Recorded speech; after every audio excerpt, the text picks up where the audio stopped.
আলহামদুলিল্লাহ ওয়াসসালাতু ওয়াসসালাম আলা রাসূলিল্লাহ ওয়া আলা আলিহি ওয়া সাহবিহি আজমাইন আম্মা বাদ আউযু বিল্লাহি মিনাশ শাইতানির রাজিম বিসমিল্লাহির রহমানির রহিম রব্বি ইশরাহ লি সাদরি ওয়া ইয়াসসির লি আমরি ওয়াহলুল উকদাতাম মিন লিসানি ইয়াফকাহু কাওলি।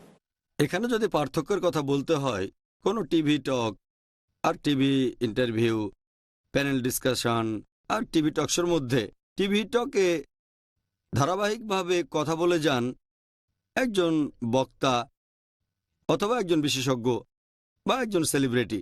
সেটা হয় ক্যামেরার সামনে, কোনো দর্শক থাকে না, তিনি ক্যামেরায় চোখ রেখে কোনো ইন্টারাপশন ছাড়াই বলে যান। এরপর দেখবেন টিভিতে বিভিন্ন ইন্টারভিউ, সেখানে একজন হোস্ট ইন্টারভিউ নেন কোনো একজন সেলিব্রিটি বা বিশেষজ্ঞের। অনুষ্ঠানের হোস্ট সেই সেলিব্রিটি বা বিশেষজ্ঞকে কিছু প্রশ্ন করেন আর সেলিব্রিটি বা বিশেষজ্ঞ সেই প্রশ্নগুলোর উত্তর দেন। এরপরে প্যানেল ডিসকাশনে দেখবেন কয়েকজন লোক একটা প্যানেলে বসেন, হতে পারে 2, 3, 4, 5 জন বা আরও বেশি। তারা প্রত্যেকে হয়তো আলোচ্য বিষয়টার উপরে বিশেষজ্ঞ, অথবা সেই প্যানেলে থাকতে পারে দুটো গ্রুপ, একদল সাবজেক্টের পক্ষে আরেক দল বিপক্ষে বলছে। এই হলো প্যানেল ডিসকাশন। সেখানে একজন মডারেটর থাকেন আর মডারেটর এটা নিশ্চিত করেন যারা কথা বলছেন তারা যেন সমান সুযোগ পান। তিনি অনুষ্ঠানটা আকর্ষণীয় করার চেষ্টা করেন। এরপর যদি টিভি টকশোর কথা বলতে হয়, এটা এসেছে কিছুদিন আগে, শেষ 2 দশকে। এই সময়টাতে টিভি মিডিয়াও চারিদিকে ছড়িয়ে পড়েছে। আর এই টিভি টক শো এটা একটা মিক্সচার। কোনো টিভি টক শোতে হয়তো একজন হোস্ট আর একজন সেলিব্রিটি থাকেন অথবা একজন বিশেষজ্ঞ। সেই অনুষ্ঠানটা দর্শকরা একেবারে সরাসরি দেখতে পারে অথবা সরাসরি ফোন করে সেই বিশেষজ্ঞকে প্রশ্ন করতে পারে। অনুষ্ঠান সরাসরি সম্প্রচার করা হলে দর্শকরা ফোন করে অতিথিকে বিভিন্ন প্রশ্ন করতে পারে। অথবা টক শো হতে পারে প্যানেল ডিসকাশন, কয়েকজন লোক সেখানে থাকবে, তারা সেই প্যানেলে বসবে আর মডারেটর সবাইকে বিভিন্ন প্রশ্ন করবেন। হতে পারে সবার মতামত একরকম অথবা এক একজনের এক এক রকম মত। আর যখন তাদের প্রশ্ন করা হবে, যদি অনুষ্ঠানটা সরাসরি দেখানো হয়, তাহলে দর্শকরাও সেই আলোচনায় অংশ নিতে পারে। হতে পারে অনুষ্ঠানটা হয়তো দর্শকরা সরাসরি দেখতে পারবে, আলোচনাতেও অংশ নেবে, একেবারে লাইভ শো, সরাসরি দর্শক দেখতে পারবে। এই হলো TV interview, TV talk, panel discussion আর টিভি টক শোর মধ্যে প্রধান পার্থক্য। জাযাকাল্লাহ, আমরাও পার্থক্যগুলো বুঝতে পারলাম। আপনি এগুলোর মধ্যে কোনটাকে বেশি পছন্দ করেন? TV interview, panel discussion, TV talk show, TV talk নাকি পাবলিক লেকচার? কোনটাকে বেছে নেবেন আর কেন? আপনি যদি সবগুলোর মধ্য থেকে বেছে নিতে বলেন, আমার সবচেয়ে প্রিয় পাবলিক লেকচার, এরপরে আমি বেছে নেব টিভি টক। কারণ হলো কোনো একটা পাবলিক লেকচার আর একটা টিভি টকে কেউ আমাকে বাধা দেবে না। আমার কথাগুলো কোনো রকম বাধা ছাড়াই বলতে পারবো। অন্যান্য অনুষ্ঠানে একজন হোস্ট থাকেন অথবা একজন মডারেটর, আর তার উপরে নির্ভর করবে আমার মতামতটা জানাতে পারবো নাকি জানাতে পারবো না। এটা তাদের ইচ্ছার উপর নির্ভর করে।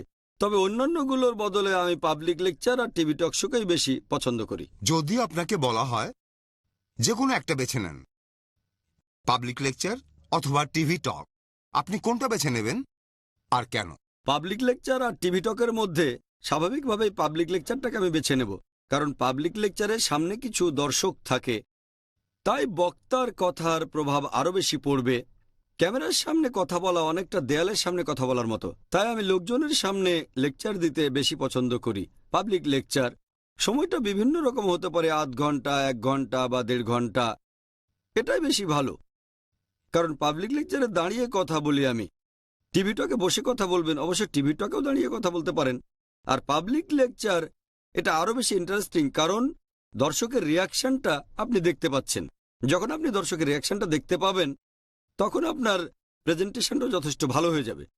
এখনকার দিনে বৈজ্ঞানিক গবেষণা বলে, যখন কেউ কোনো পাবলিক স্পিচ বা লেকচার দেন, 93% নির্ভর করে তার প্রেজেন্টেশনের উপর আর 7% বিষয়বস্তু।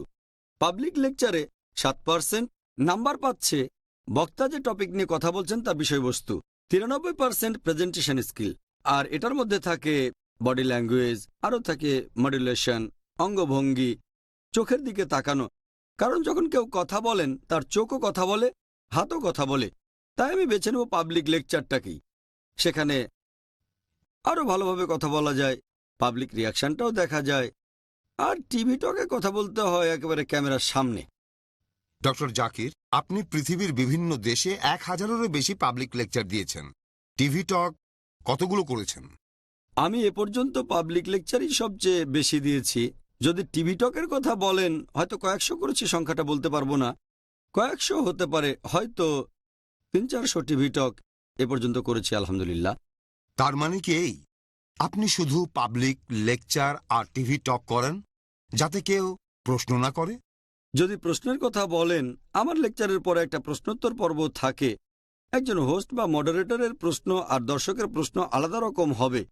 আমি সাধারণ মানুষের প্রশ্নের উত্তর দিতে পছন্দ করি, আর সেজন্যই যখন কোনো পাবলিক লেকচার দেই তখন সেখানে নিশ্চিত করি যে প্রশ্নোত্তর পর্বটা যেন লেকচারের চেয়ে বড় হয়।